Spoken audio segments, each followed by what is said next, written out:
minute. There's positions. I just thought there was a goalie and then everybody else. Oh. What is up, guys? Welcome back to another reaction. So as we all know, with the World Cup going on, a lot of people have been intrigued in the game of football. Including me. You know, I've never played football before in my life, and I've never really tried to watch it until now. And you know, watching some of these matches, I've come to realize that I have absolutely no idea what's going on. I don't know anything about football. I really don't. I know there's two teams. I know they're trying to score. You can't use your hands, and you gotta kick the ball into the goal. That's about it. There's a lot that goes into football that I have no idea about. Like, apparently there's offsides. How do you have offsides in football? That doesn't make any sense. So today, we're gonna try to answer some of these questions by watching Soccer Explained for Clueless Americans. That's me. I'm the clueless American. I'm going to assume that you kind of know the rules. The biggest difference between American sports is how offsides works and the clock. Lots of people get upset about the clock. It goes up instead of down. Get over yourself. It doesn't really matter. Americans also get mad because the clock doesn't stop and games pretty much end whenever the ref feels like it. And you actually adjust to this pretty quickly. The game's an hour and a half long. You'll have your chances to score, and if you can't score, then it's not the clock's fault. Yeah, and also, I didn't know that they added time on to the end for stoppage. Like, that makes a lot of sense. I like that they do that. Like, I never really understood the whole clock. I knew it was 90 minutes long. That's about all I knew. But, like, watching it the other day, we had stoppage time. And I was like, bro, that is so smart. Like, imagine if American football had stoppage time. Them games would be 17 hours long. Like, some people, and when I say people, I'm referring both to discussions I've had with other Americans as well as like myself 6 years ago. So people think soccer is too slow. And when Americans look at a soccer field, something in our minds, we think that it's like playing hockey or playing basketball just on a big grass field. And in those sports, guys like go full tilt a lot, like most of the game. So when two players are just standing there passing the ball back and forth, we wonder, like, why aren't they trying to move forward? Just go. And on the other side, we expect the defenders to be attacking the guy with the ball rather than just standing 5 feet back and letting him do what he's doing. Yeah, like, when I first started watching it, I'd watch them, and, like, they'd get the ball, like, halfway up the field, and then turn around and kick it back. I was like, what are you doing? But now I kind of understand a little bit, you know, they're trying to set it up and set up plays and doing whatever, so it makes sense to me now. But when I first started watching it, I was like, bro, you just got all the way up there just to kick it back? What are you doing? The key difference is that football pitches are much larger than basketball courts. Is that what they're called? Football pitches? I've always thought it was just a football field or soccer field. What the heck? Hockey rinks. And if you tried a full court press for the whole soccer game, you would be exhausted. Wait a minute. That's more or less to scale to a full, like an NBA court? Jeez. Bro. That's insane. That field is huge. Like, I'm an NBA guy. I love basketball. And I've played basketball all my life. Running up and down that court for 5 minutes is insane. Them dudes running up and down this field for 90 minutes? No, not me. Not me. And you would probably lose. See, the pace of a soccer game is actually much closer to baseball. Most of the game is going to consist of guys just slowly passing the ball around, real peaceful. And then it's going to be all of a sudden followed by these short bursts of extremely fast action. Yeah. Basketball players, it's estimated, run an average of 2.5 miles during a game. Soccer players can run 7, if not 10 miles during one game. And remember, there are only 3 subs games, so most of these players will be playing the whole game. Jeez. One thing Americans will appreciate is that other than halftime, there are no commercials. So it's like the anti-NFL, which is great.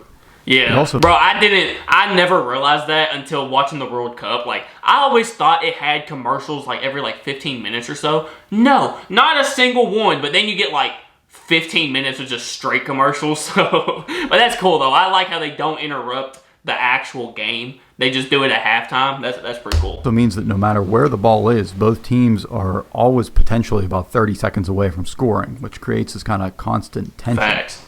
It also creates a scenario where you can't ever really run to the bathroom or get a drink. Soccer players seem to have a reputation for being lazy in the U.S. because they don't always pop right back up after going to ground and get right back into play. Certainly some players do embellish things and some go over the top, but I don't really think that on the whole it's quite the issue that people make it out to be. So they get made fun of in Europe too. So here's a fun experiment to try the next time you have a few minutes. Go to like a local field and then quickly jog laps around that field for like 10 minutes. And then suddenly sprint down the middle of the field as fast as you can. And when you're halfway up the field, while you're still sprinting, have one of your friends just shove you over onto the ground. And if you can pop right back up and keep sprinting, then you can keep complaining about those guys. Yeah. A lot of the time, they're just taking a little rest. And everyone will either just keep playing around them, or both teams will be a little tired, so who cares? It's not a Matthew Riley novel out there. Yeah, it's that you definitely have to have some hella conditioning. Like, if you're not in the best shape possible, you can't do it, bro. You cannot do it. The other reason for guys slowly passing the ball around is that one of the strategies currently employed by most teams is to maintain possession as much as possible. Yeah. Obviously, this is no different in American football or why Russia is really good at hockey. Yeah, that makes sense, bro. In pretty much any sport, if you can have the ball as much as possible, you're going to win because you have more of an opportunity to score or do whatever. So the team can't score when you have the ball. Exactly. So teams will just pass the ball back and forth and even pass it back to their own goalie because it's better to go backwards with the ball than to maybe make a risky pass and let the other team have the ball. Yeah, that's what I didn't understand when I first started watching it. Going backwards is low-key a smarter play than anything else you can do. On occasion, you'll see a team make like 50 passes without the other team touching the ball, which can take a really long time, but then they'll go down and they'll score, and that's like as good as it gets. It's all about waiting for the precise moment for things to align and then all going together at the right moment. In terms of like positioning and formations, you'll usually have 3 or 4 numbers, like 4-4-2 or 4-3-3 or 4-2-3-1. These numbers will always add up to 10, and then the goalie is just assumed. Different positions include the center backs, who just stay as defenders, and then the full backs are both the left and the right back. Wait a minute, there's positions? I just thought there was a goalie and then everybody else. Oh, wow. I did not know there was positions. Like, I knew there was like defensive-minded players, but I didn't know they actually had a position. Will defend, but then they'll also usually join the attack as well. And then we have midfielders, like a center midfielder who can go both ways, a center attacking midfielder or a center defending midfielder. And then up front we have like a left wing and a right wing, sometimes a center forward, and a striker up front it's his job to just score goals. Huh. One thing I'll mention that makes it easy to kind of get into soccer is that you can legally watch some old matches on YouTube. This is unlike American sports. Like, why isn't there a website that I can go to watch any game, like an iTunes for sports?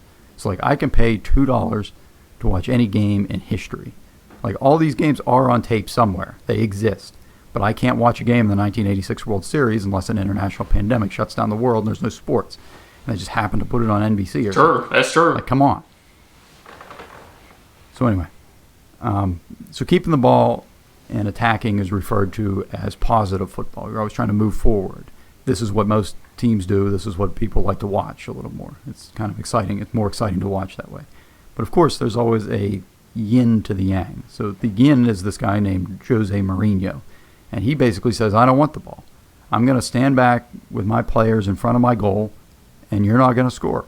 And then every once in a while, when you're falling asleep and all your players are up in my zone, we're going to steal the ball and we're going to run down and score. Huh. Which sounds a little bit risky. Yeah. Except that it actually does work if you do it well. Jose's considered one of the best managers there is, and he has the trophies to back it up. He's won plenty of big tournaments with teams that I'm told if you tried to have that team keep the ball the whole time, like most coaches would, they would have been destroyed. They were too old and they just would have got worn out and wiped out. But by playing this negative defensive strategy, they were able to win. And despite this, teams that employ this strategy seem to get a bad rap for playing negative as opposed to positive football. Yeah, that's the complete opposite of what we were saying earlier. Keep the ball. The more you have the ball, the more chances you have to score, the more likely you're going to win. But he said, forget that. Y'all can have the ball. We're going to take our chances and we're going to seek out the opportunities for when y'all are tired and y'all are lacking and you make a lazy pass. Then we hop on it. We go down and score real quick. That is risky, but that's kind of smart. The ball seems to be the in thing right now. So obviously there's more thought that goes into it than I've described here. Like Diego Simeone and Atletico Madrid has been using this negative strategy for years, and they've been successful with it.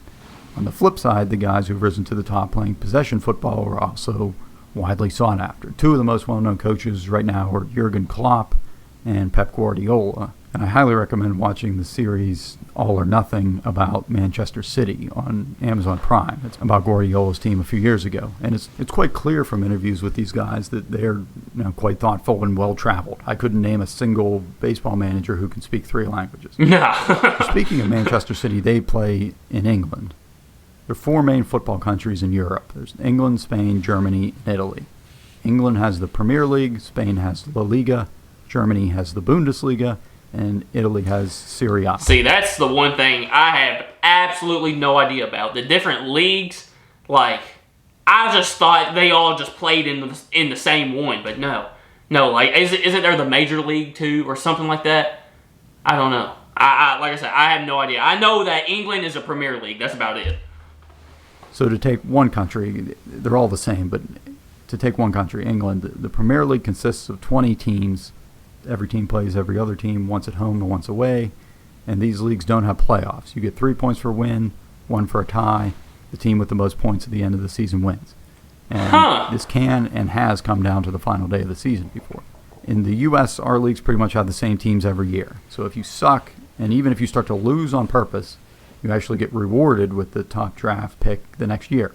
If you finish in last place in one of these leagues, they literally kick you out of the league. But they call it relegation. Damn! So if you're bad, you're just gone. Wow. And then going back to the score thing, like the 3 for a win and then 1 for a tie, I didn't know that was like throughout the entire year. I thought that was just for the World Cup. Because like I just now learned about that watching the World Cup. That's crazy. Like you can win, but if you get enough ties, like if I win, I get 3 points. But if I go on a 3-game losing streak and then you get 3 ties in a row, you're the same. Like, you're on the same level as my team? That's kind of crazy. Because that's a nicer sounding word. Before we keep going, here's a quick aside on the MLS. Major League Soccer. Major League, the top league in the United States. It's different in many ways than the European leagues. There's no relegation, so the teams do stay the same from year to year, and there is a salary cap. Talent-wise, I guess globally speaking, it seems to be an okay league, but certainly not on par with any of the European leagues. So under the Premier League, which is at the top, under them is a league called the English Football League Championship.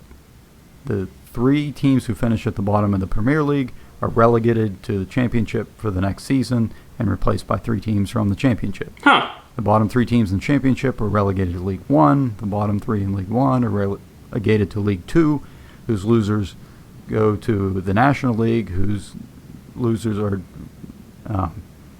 nobody really cares about them except their moms at this point, but you get the idea. So, if you're really good in the National League for like years and years, you can just slowly move up from the National League. Like a bunch of like, I don't want to say like bad teams, but like, it's kind of like, I don't know. But you're starting like at the bottom. But if you're really, really good, you can slowly progress and then play in the Premier League, like the league to play in. That's awesome. I like that. That you can, if you're a really good team, you can end up playing in some of the top talent in the world. That's pretty cool. Unless you really get into soccer, you'll never hear about anything below the Premier League again. Yeah. But just so you're aware of what's happening down there. Wow. This system does a few things. First off, just because you're near the bottom of the standings, your games can still be extremely important. They still count because you're not trying to win the league anymore, but now you're trying to literally stay in the league. And the higher the league you're in, the higher the check you get from TV contracts. So it's kind of a big deal.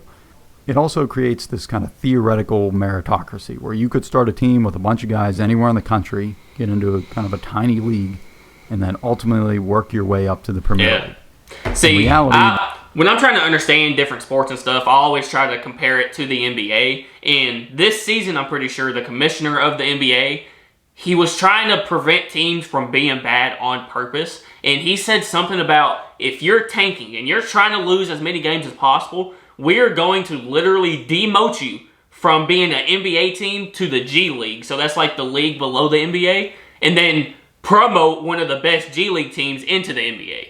So like that's kind of where he got that idea from, is like the Premier League and all of the other soccer leagues. That's cool. That's cool. That'd be like trying to take a single A baseball team and work your way up to the majors, while the other better teams with bigger pocketbooks are trying to buy all your best players the whole way.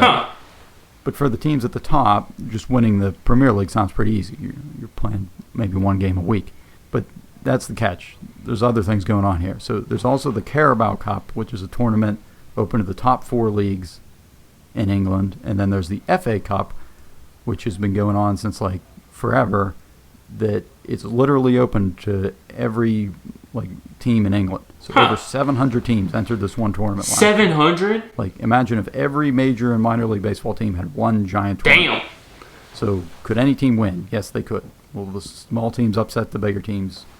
At some point, maybe a few will. But is it likely that a non-Premier League team is going to win? No, probably not. So more fun to think about in theory than practically, I guess. The final tournament is the big one. Like, what if we could find the best team in Europe? And I don't mean like each country gets a team. That's the European Championship that happens every 4 years. This, I'm talking about the league clubs. So the best teams from all over Europe, from 55 different countries, battle it out each year. This is the UEFA Champions League. So as a side note on these acronyms here, FIFA is the organization that runs like big international tournaments like the World Cup. And they help to coordinate things across different regions. If you're an American, you probably heard of FIFA because somebody on SportsCenter mentioned somebody that was involved with some kind of corruption investigation. Anyway, within FIFA, the world is divided into 6 different regions. UEFA is Europe. That's where like the best players go. CONCACAF, you may have heard of because that's what the U.S. is in, the Confederation of North, Central American, and Caribbean Association of Football. God dang. Short and sweet. Yeah, for real. And then there's like the rest of the world. And each one of these groups has tournaments with national teams and their league clubs, like the CONCACAF Champions League and the UEFA Champions League. And these are called like the Champions League, but really it's just a tournament to the I thought FIFA was just football, period. I didn't know it was all these different regions and stuff. I just thought it was FIFA. That's crazy, bro. This goes so much deeper than I realized. UEFA Champions League is played in conjunction with the UEFA Europa League, which is kind of like the NCAA and NIT basketball tournaments, but with a bit of a twist.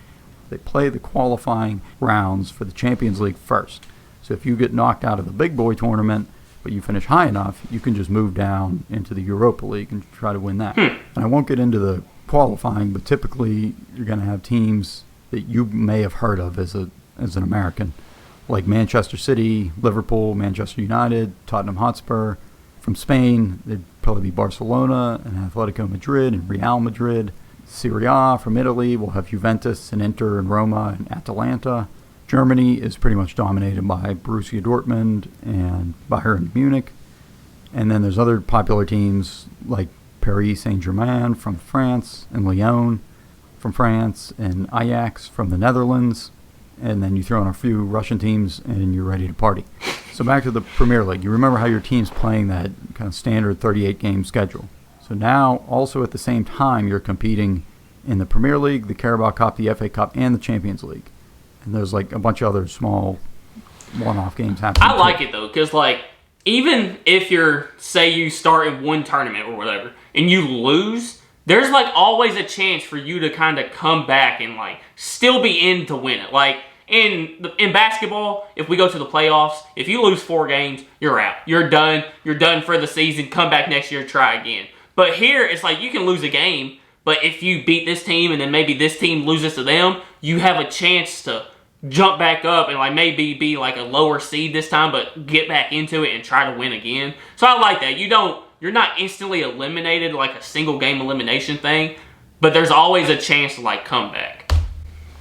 So even if you have the best team, you're still probably not going to win all these tournaments just because of the wear and tear. If you can win 3 trophies in a year, that's like special. That's called a treble. If you win 4, that's called a quadruple, but that's pretty rare. And so the biggest payday is for winning your league, although I, for some reason, find the Champions League is hard to beat for excitement. So even though you can, soccer teams tend to trade players less than they do in the U.S. Rather, teams will just buy players from their current club. So a contract is going to include your salary, obviously, but also something called a release clause, which is a fee that would go to the current club for that player. So while any team could negotiate a transfer fee with a player's current club, a release clause takes that current team just out of negotiations altogether. So a baseball player, unhappy with the situation, he could demand a trade, and they might trade him and he'd be happy. But if they refuse to trade him, then he's kind of stuck. Yeah. Whereas a soccer player could just find another team willing to pay that release clause. And once a team agrees to pay the clause, then they can just negotiate directly with that player. Huh. Obviously, the better player, the higher the fee is going to be, so the current club can go out and find a reasonable replacement. Another big difference is that while most sports in the U.S. have a trade deadline, and that's followed by a few weeks afterward where players cannot move to another team, soccer's kind of the opposite. So most of the time, you cannot move to another team. There are 2 periods a year called transfer windows that you can move during. So usually before and then halfway through the season. And you can sign a new contract for another team whenever, but you can't actually start playing for them until that next transfer window. Oh. So, like, if you start the season and 2 games in, you're like, you know what? This team just offered me a lot more money to come play for them. I'm going to go do that, but now you have to wait till the middle of the season to even go over there and start playing for them? Huh, that's interesting, because, like, in the NBA, if you get traded before the trade deadline, you're there next game. Like, you can be there next game as soon as, like, you clear, like, your health check and stuff like that. But, like, pretty much instantly, you're getting on a plane, you're getting your stuff, and you're going to that city. So that's pretty cool. Contracts is that in the U.S., most leagues have a draft, but soccer's pretty much like the Wild West. So teams will sign players, or I should say kids, like into their youth academy very young, like 10, 8 years old. And smaller teams who find a really good player could also include something called a sell-on clause when selling a player to a larger team that says if the team buying that player turns around and sells the player again to an even bigger club, then that original team will get a percentage of that secondary sale. All right, so if you're still here at this point, you probably want more. So what's next? There are like an unlimited number of top or best goal compilations on YouTube, which are kind of interesting in the sense that you can actually show, new people to soccer the potential that the game has. Lots of Americans' exposure to soccer is like the Women's World Cup, and obviously we have a great team there, but you never really get to see what different strategies look like. Yeah, like look up the one thing I never understood about soccer was why people didn't just go out there and try to score at every chance they get. Like, just kick it. Just kick it and try to score the goal. And, like, a lot of Americans, they don't like that a game can happen and the score can be 1-0. Like, they want more scoring. But I've also seen some people say, like, since there isn't that much scoring, when it does happen, it's so much better than, in the NBA, they're scoring pretty much every possession. But with soccer, it takes so long and it's so hard to score that when it does happen, bro, it's unbelievable. Like, you get so happy and it's like there's so much adrenaline and, like, everybody goes crazy because they know just how long it took and how hard it actually is to score a goal. So that's the one thing, a lot of Americans don't like, but I really like about it is, yeah, the game might end 1-0, but that one goal, bro, you're going to be out your seat, jumping around. It's so hype. One place I always turn to when trying to learn a new sport is video games. Yeah, so that's me, bro. Like, video games, playing, 2K and then Madden, taught me everything I know about sports. Like, before I was even really watching, like, NBA games, I was still playing the video game and I knew everything about these players and I've never really even sat down and watched them actually play. So that's something I need to get into. Playing FIFA. I've seen a lot of people play it and say it's really fun. So if y'all want to see me get into FIFA, y'all let me know. Well, maybe I need to find another video to kind of explain, like the offsides and the fouls and stuff like that. But for the most part, that answered a lot of questions I had. But yeah, that is going to do it for Football Explained for Clueless Americans. I'm not so clueless anymore. I actually feel like I know a little bit. Y'all let me know what y'all thought about this down in the comments. I'm going to be reading a lot of them. Hopefully y'all can answer some of the questions I had too. I'm really interested. I really want to start watching this and actually get into it. Maybe even find a club to support. I don't know. Y'all let me know if y'all want to see more reactions like this. Hit that like button. Subscribe if you're new. Thank you guys so much for watching. Make sure y'all go today. Spread love, spread kindness, do something nice for somebody today. I love you guys so much. I really do. Just your reaction. I'm out. Peace.